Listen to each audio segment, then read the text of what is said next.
welcome back to the Our Smiling Faces podcast. You're joined by Kris and Deka. We won, you know. Get in. People have been waiting for that, mate. Yes. Did you realise how many messages we got about that? No, not really, no. So What do you mean? Before I had even left St James's Park, Oh, right, yes. phone was going daft saying, we won you now. Do you know what I loved? I loved, someone had, I think it was Neil, cropped the picture. It was like just mid-flight with my Austin t-shirt on, and I was like, we won you now. It was Neil. That's It was amazing. Neil. It's absolutely amazing. It was Neil. It was really good, that, like, I loved that. But yeah, no, it was good crack. Always nice, isn't it, when we win? Well, everybody wants us to say it every single week. Yeah, yeah. So, you know what I mean? So, It's like I want you to say that as much as I want to see Perez doing that. Absolutely, yeah. Absolutely, yeah. Because it means we're doing alright. So we're not in the Ashley tonight. No, we're in. So people don't we've know. upgraded tonight. We normally record in a pub in South Shields called the Ashley. Believe it or not, I know it's ridiculous. Yeah, it is called the Ashley. It used to be called the Lord Ashley, so it's slowly getting. As soon as it's just been called the. If we get what all Wales be called the. Yeah. But tonight we've actually made a trip to Lee Lawless Sexton. Sorry, I couldn't. You sorry, might have to I'm beat sorry. that one out, maybe. Why? Okay then. Oh, I'm fine. Does it look like a sexton? No, well, not really. Adam's got clothes on him, so it's not quite sexual. If we had yet. a loan 5-0, it would look like a sexton. True, yeah, it would then. No, definitely. Yeah. But I'm not cutting that, sorry. So we're gonna have a quick chat about the game that's just gone. Yep. The victory Yep. on Monday night and Tuesday night. Sorry, Tuesday night and the upcoming game against West Ham. Yep. So Tuesday night, how many times would you suck off Schär? Well, it's multiplying. I mean, yeah, and it's difficult not to talk about the past, though, isn't it? But obviously, we've spoke before that we've seen him come on against, when the injuries happened, Lascelles and Shelby went off. Yeah. And Schär came on and were blown away by his composure on the ball. Mm-hmm.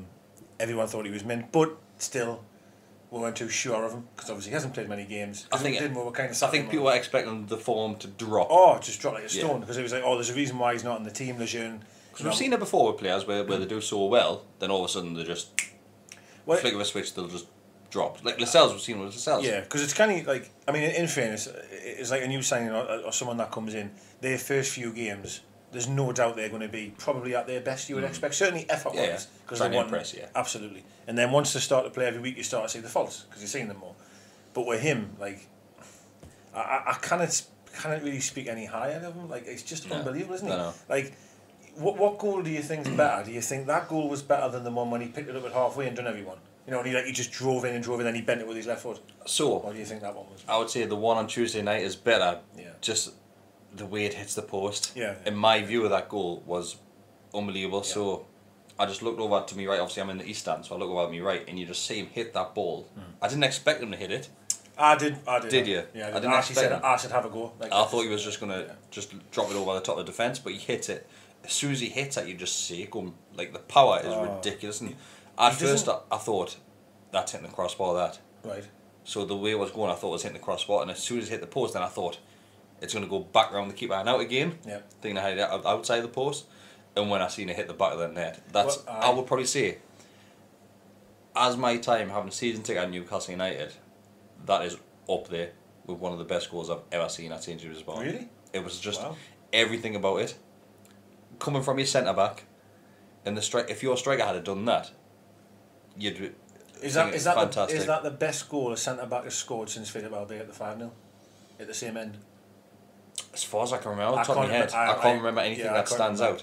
Yeah, I can't remember a better goal from a defender. There's a question later on about the best goal you've ever seen at St James's Park or away from home. Jesus, God. And I've narrowed it down to my opinion's a little bit. My favourite goal was the one I scored at St James's. All right, okay. Mine too. Yeah. Sorry. Mine too. So next question. Sorry. I totally agree. From where I sat personally, I thought I'd hit the back post and went behind the goal. It wasn't until it took a second or so to realise, bloody hell, it's went in. You know what I mean? And it was unbelievable. But again, the composure that he shows to even get that far off the pitch. Do you know what I mean?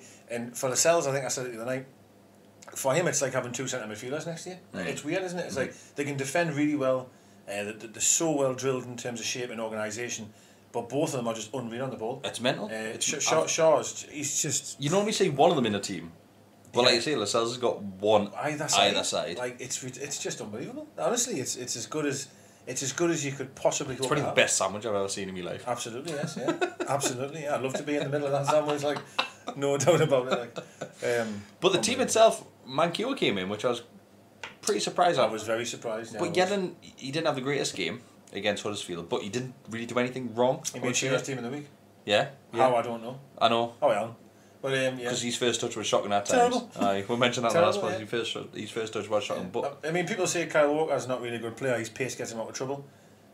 Okay, but that is Yedlin, really, isn't it? Yeah. Let's be realistic. Yeah. Yedlin's got so many flaws. First touch, crossing's poor, but his pace. And I like players with pace, and I was disappointed to see him dropped.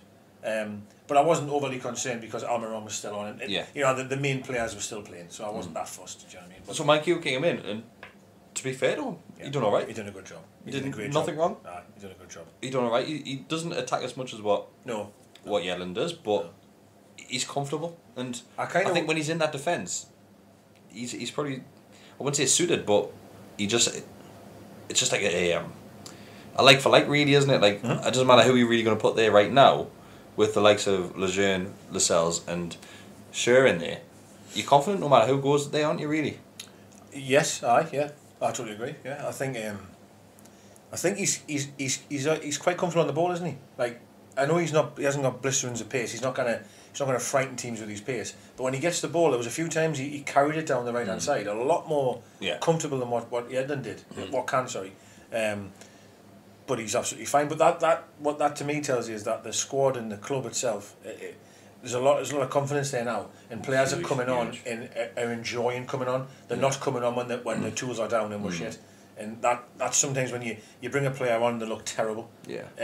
Players are coming in now and they're enjoying playing. When Kennedy came on against Huddersfield, he looked good, didn't he? He looked good. Yeah. And I think that's what happens when you're winning games and the confidence is up. You've signed a new player, fans are happy. Do you think any player wants to come on the pitch when you're losing the game? I think a striker would. Right, okay. Personally, I've been in that situation, not at this level, but I mean, I've been in that situation where I want to get on and try and make a difference. But I think, depending on how your ego is, some players probably... If you're a defender coming on there, you're thinking, Jesus Christ. I'm just going to get booed when I come on, really. Do you know what I mean? Yeah, but as you say, though, the team was fine. I thought... I was worried by their front two, being honest, when I seen them. Two big lads. I think Barnes is a good player. That was absolutely huge. And I thought that there's going to be a real test for her. So we're back 3 or 5 at times. And the way we managed that game was perfection. I kind of want to apologise to the way I've criticised Lascelles. Because when he first came back in the team... You'll be watching, so... I'm sorry, Jamal. I'm sorry, Jill. Yeah, sorry, Jill. I'm sorry, Jamal's wife. I'm sorry, Jamal's dog. I'm sorry, his newborn baby. I'm sorry, everyone in the Lascelles family. How dare him do that then? But I criticised him. I'm kidding. I did when he first came back in because I didn't think he was up to it. And each game that goes by, he is. And I don't want to say I necessarily regret it because at the time, I stand by my opinion at the time. Yeah, but you're right. No, because he's improved, and I should have given him more of a chance because back then I was thinking, drop him, get Fernandez back in. But Mark wants Fernandez in now, doesn't he? He does. I don't know if he did that on Tuesday, but he said, and for me, I agree with you, is that sometimes as fans, and us included, you have to be a bit you have to be a bit mindful of form. Yeah. And how much Lascelles had done to us. We were sitting around here talking about him saying, you wouldn't sell him for 30 million. Because he's worth, you know what I mean? I know. And then after 5-6 games, actually I dropped him for Fernandez. In the season before, he was playing through a hernia. You need to just be a bit mindful, do you know what I mean? But it just shows how... Fickle. Yeah, it does. And it's not just us, it's every football fan in general. As soon as someone drops a little bit in form, you're thinking, get him out of the team. Yeah. But then just shows that now, once again, with those 3 in centre-back, you're thinking, you can't drop either of them. No. Like any one of the 3. But we're seeing the same again. When Fernandez was in there... Yeah. It's just the best situation that Rafa could ever find himself in regards to defenders. Because defenders we've got in this club right now, they're hard to come by. And we've got at least 4 of them who are decent defenders. I don't know how he cost 4 million, Schär. No idea. I don't know how on earth no one else picked him up, or even... Well, there's probably people looking at him, but how no one else tried to pick him up. It's crazy. Don't understand. Where did we actually get him from? I can't remember the team. Anyone remember the team? I don't remember the team. You remember the team that Schär? Schär came Where Schär from? Jesus, was it an English team? No. Was it not? So Fernandes came from Swansea. Aye. Schär came from... I have no idea. Oh, it's going to do me. If anyone knows, comment below. I can't remember. All I can see is that photo where he's wearing that Switzerland top. Yeah. That's all I can see in my head. I remember as a Switzerland. And the celebration after he scored that goal at the weekend. Yeah. He's running doing this. Aye. Yeah. Amazing. Yeah. I want to shag that gif. Mm-hmm. Or him. Or him. Yeah. I'll take the gif Another thing I wanted to mention. Basel. Basel, yes. Basel. Yeah. Beat them before the Champions League, I'm sure. Dubravka, again on Tuesday, came for pretty much every single ball that he could come for and just won everyone. Well, since the day he's arrived, we've always said he's so confident at coming out and collecting the ball. And then he had that little... He had the one against Hull. Well, not Hull. I've done it again. He's back again. I've done it again. I'm on the wine, sorry, I'm on the wine. Yeah. Done the one against Wolves. Can I just say, I've been at work, by the way. I looked at it. People think I'm coming around to yours, dressed like this in Lidola's dungeon. It's gone from a sexton to a dungeon. Well, whatever. Jesus Christ. Yeah, I've been at work, so... Sorry, I've changed the subject there. But what I was trying to say is what I like about him is that I actually feel he's done that mistake or a foul or whatever it is you think it is, and then the last two games he's literally come for more crosses than I've ever remember him doing, and he's getting every single one of them. This is what he was doing when he first started. Look at the Man U game, his first game. He was so confident and he was collecting everything, just wiping players out, and he had that mishap against Spurs. That was his fault, there's no denying that. The game against Wolves, he should be do better, but we said on the last one that it was still a foul at the end of the day. Despite what Jamie Carragher says, we're not allowed to slow down motion in VAR. Damn prick. Ridiculous. Ridiculous. But he's done well since to have that mistake against Spurs. Then obviously those people criticise him against Wolves. To come back and be so confident, but you've got to give a lot of credit to Newcastle fans, because every time Newcastle fans get a chance at St James's Park, his name's chanted over and over again. It's amazing. Yeah, it's fantastic. I love that. And he even came out and done an interview last week and praised Newcastle fans, saying that my confidence went sky high when you're hearing that. And it happened so many times throughout the game. Yeah, he always claps, doesn't he? Every time. So I noticed at the weekend when Longstaff got his goal, it's about time he got his goal, because I was praying for that to happen. Yeah.